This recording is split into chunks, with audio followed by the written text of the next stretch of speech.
Hi everybody, it's Melissa here, just getting ready to make a quick card for my grandmother who was not able to attend our wedding, and I'm getting ready to send her a picture of the wedding in a frame and thought I would make a quick card for her as well.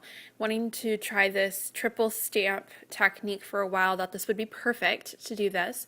So I took the 3 pieces of cardstock with the measurements there and then just lined them up using some temporary double-sided tape, and then I inked up some floral stamps. Not sure what collection this is from. I've had them for a while. I don't even remember where I got them, but I just took one of the medium-sized flowers from the collection and inked that up with Brilliance ink, stamped them in various places on the card, not really paying any attention to going over the edges of the cardstock.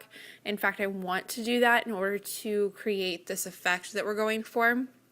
And then I took a smaller floral stamp from the same collection and inked that up using Brilliance purple ink, and then did the same thing there. Just inked it up, stamped it in various places, sometimes double and triple stamping to get a different shade of the blue and the purple, and then just peeled them apart, which is one of the reasons why you want to make sure that you're using the temporary, not the permanent, but the temporary double tape so that they come apart easily. And then I'm just going to use my ATG gun to apply some adhesive and then go ahead and start putting the card together. I did start with applying the biggest of the 3 white pieces of cardstock to the actual card front itself in order to just have that main frame done. And then I went on to the 2 smaller pieces, starting with the medium-sized white piece, attaching that one to the medium blue mat. And when you're lining these up, make sure that you're actually lining the stamped images up as they were when you stamped them. The concept here is that the 3 layers actually flow one to the next. You'll see that here when I start to actually put the pieces together.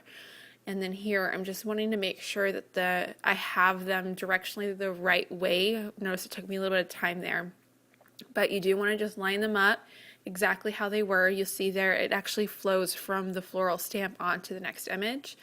And then I wanted to add a quick sentiment, so I used my Memento Tuxedo Black ink and just stamped up this quick "Miss You," again from a collection I've had for a long time, not sure where I got it, so I apologize for not having the name. And then took a piece of cornflower blue satin ribbon and wanted to tie a quick bow around the 2 smaller pieces of the matting. And for some reason this weekend, me and ribbon were not getting along very well, so you'll notice that I kind of play around with this for a while. It wasn't really working the way that I wanted it to. But whenever you are making ribbons, just make sure that you are playing around with the ribbon. Always keep a close eye on the knot. You'll notice I pull the strings and the bow while I have my other hand keeping the knot in place. It will make things a lot easier and you won't end up untying and retying over and over again. So once I had that in place, I just trimmed off the excess, went ahead and just positioned it where I wanted it. And I always find it easier to just tape it to the back for a couple reasons. 1, it will keep it in place, and 2, it makes it easier to apply the ATG adhesive on the back as well. So I just went ahead and lined that up, and for the front of the card, that's pretty much it. And then I used the same concept on the middle of the card, only I'm not going to do more than 1 layer. So this piece that I apply here is only to create the stamping effect that I want.